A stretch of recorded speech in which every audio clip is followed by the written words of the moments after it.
कृपया अवश्य सुनिए जगत गुरु तत्वदर्शी संत रामपाल जी महाराज के मंगल प्रवचन। तो जैसे प्रहलाद थे 10 वर्ष के थे और 10 वर्ष के भक्ति में लग गए थे।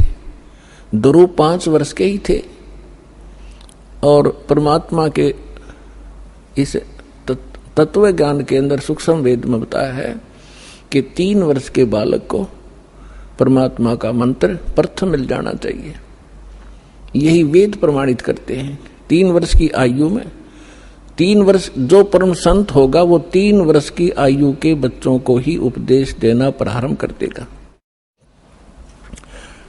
और यदि हम इस इंतजार में रहेंगे, बुढ़े होकर वृद्ध होकर के भक्ति करेंगे, बच्चों से फारिग हो लें और मृत्यु हो जाए 20 साल की उम्र में, प्रारब्ध इतना ही हो, फिर कहाँ करेंगे? तो बचपन से ही मालिक का सहारा मिल जाएगा तो हमारी एज भी एक्सटेंड होएगी, आयु भी बढ़ेगी, साथ देगा भगवान, पाप से बचेंगे, भक्ति संग्रह होगी, 100 हमारी मुसीबतें टलेंगी। तो यहाँ परमात्मा बताना चाहते हैं कि अभी तक हमें तत्व ज्ञान ना मिलने से हम लोकवेद, दंत कथा और अपने अनुसार ही सब ज्ञान विचार व्यक्त किया करते थे जो व्यर्थ थे। तो परमात्मा ने जगह जगह जाकर के ये ज्ञान दिया। 64 लाख परमेश्वर के शिष्य हो गए थे, 64 लाख। आज तो पुण्यात्माओं एक चैनल से टीवी चलता है, प्रोग्राम चलता है तो करोड़ों व्यक्ति घर बैठे देख सकते हैं। करोड़ों टीवी लगवा दिए दाता ने। पहले परमेश्वर ने अपनी आध्यात्मिक पावर का प्रयोग किया, आज वो नहीं हो सकता क्योंकि परमात्मा हर एक काम को एक सीक्रेसी के हिसाब से करते हैं। यदि आज परमात्मा वो लीला करते, आज तो सबके पास मोबाइल है, 1 सेकंड में बता दे गुरुजी वहां थे, गुरुजी ने वहां सत्संग किया, वहां मिले, तो एक लोग उसको फिर दूसरे ढंग से ले जाते कि वो तो जादूगर है और फिर परमात्मा को ग्रहण नहीं करते। तो आज परमात्मा ने वैज्ञानिक तरीके से ही अपना ज्ञान अपने बच्चों तक पहुंचाया है। अब परमात्मा घर घर जाया करते थे, सत्संग किया करते थे और परमेश्वर की शरण में आने से वो दुखी प्राणी सुखी हुआ करते थे। एक ब्राह्मण परिवार था, उसके 2 लड़के 2 लड़कियां थी और चारों बच्चे मेंटली डिस्टर्ब, पत्नी को भी प्रेत बाधा और उनके उपचार के लिए बहुत पैसा व्यर्थ हुआ और कंगाल हो गया, निर्धन हो गया।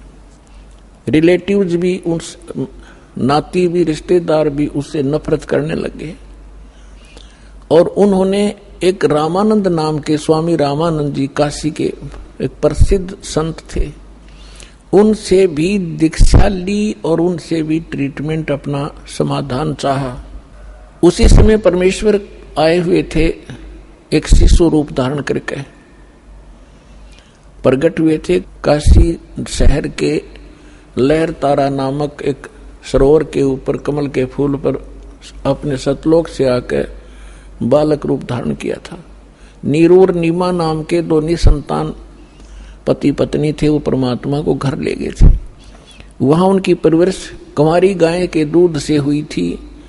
धीरे धीरे बड़े हुए तो वो वही व्यवसाय जो नीरू किया करता था, जुलाहे का काम करने लगे और साथ में अपना जिस उद्देश्य को लेकर आए थे वो प्रचार भी किया करते थे।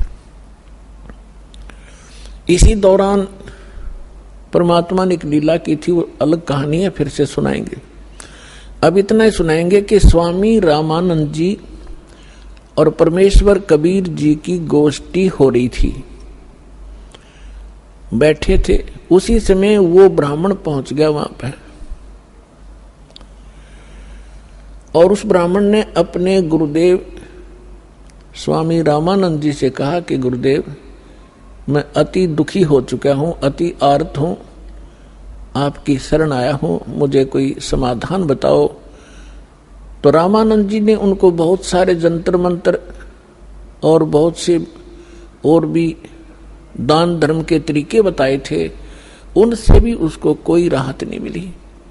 तो पुण्यात्माओं, आप जो भी कोई दुखी प्राणी होता है वो परमात्मा की राहत लेने के लिए संतों के पास जाते हैं, या उसको जो भी कोई बता दे कि वहां झाड़ा लगाते हैं, वहां कोई ओझा बैठा है, तो वहां भी जाते हैं। तो जितने भी संत हैं पहले अपनी क्रिया बताते हैं, आप ऐसे करो, ये मंत्र जाप करो, ये ऐसा दान करो। उनसे भी कोई लाभ नहीं होता है तो सभी लास्ट में ये कह देते हैं कि ये आपके प्रारब्ध में निहित है, अर्थात आपकी किस्मत में लिखा है, ये आपने भोगना ही पड़ेगा। फिर उदाहरण देते हैं कि जैसे भगवान श्री राम ने बाली को मारा था, जो सुग्रीव का भाई था, वृक्ष की ओट लेकर, और उसका भी बदला भगवान ने भी देना पड़ा श्री कृष्ण रूप में। एक शिकारी ने उनके पैर में तीर मारा विषाक्त, और तब श्री कृष्ण जी की मृत्यु हुई। वो मारने वाला कौन था? वो शिकारी, वो बाली वाली आत्मा थी, और श्री कृष्ण राम वाली आत्मा। तो इस तरह की अटकल देकर के रामानंद जी ने उस ब्राह्मण से कहा कि भाई ये तेरे प्रारब्ध के अंदर लिखा है, ये किसी भी तरीके से नहीं कट सकता। मैं जो विधि जानू था मैंने सारी बता दी। उसी समय परमेश्वर ने कहा, स्वामी जी आप बड़े विद्वान हो, वेदों को भी जानते हो, क्या वेदों में भी ऐसा नहीं लिखा कि परमात्मा जीव के सर्व पाप नाश कर सकता है? यानी पाप से ही दुख है। पाप जो प्रारब्ध में लिखा गया है, किस्मत में लिखा गया है, तो उसको प्रारब्ध का कष्ट कहते हैं, संकट कहते हैं, और वो भोगना ही पड़ता है, भोगने से ही समाप्त होता है। तो परमेश्वर ने प्रश्न किया, क्या स्वामी जी आप, क्या वेदों में भी ऐसा ही लिखा है? स्वामी जी ने तपाक से कहा कि हाँ ऐसा ही लिखा है, किसी वेद में ऐसा प्रमाण नहीं है, सब ये लिखा कि अपना कर्म भोगना ही पड़ेगा। तो परमेश्वर ने कहा कि यजुर्वेद अध्याय नंबर 8 के श्लोक नंबर 13 को देखिए स्वामी जी। अब उनको जुबानी याद था, अपने आत्माओं या बिजली गिरी हुई है, सदग्रंथों को कंठस्थ याद कर रखा था इन ब्राह्मण लोगों ने, और इनको कख नहीं पता था ये बता क्या रहे हैं। रामानंद जी का सिर घूम गया कि एक दानक का बालक, धान दुलाहे का लड़का, कदे इसने वेद देखे भी को नहीं, और आज इसने मंत्र बता दिया। 104 साल के उसमें परमात्मा के उनके जीवन में, लीला में जीवन जो परमात्मा शरीर में दिखा रहे थे, 99 वर्ष का अंतर था, 99 वर्ष बड़े थे परमात्मा से, और सारा जीवन ही उन्होंने वेद और गीता पुराणों के अध्ययन में बिताया था।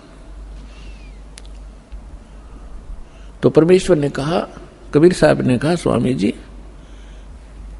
यदि प्रारब्ध का कष्ट भोगना ही पड़ गया तो भक्ति की क्या आवश्यकता है? फिर अगर किसी के संस्कार में दुख है और दुख है भोगना ही पड़ेगा, फिर भक्ति ने शर्म में मारेंगे, क्या आवश्यकता इस भक्ति की? कौन करेगा भक्ति? क्या आवश्यकता परमात्मा की? वो भक्ति इससे हटकर है, और वो मंत्र मेरे पास है।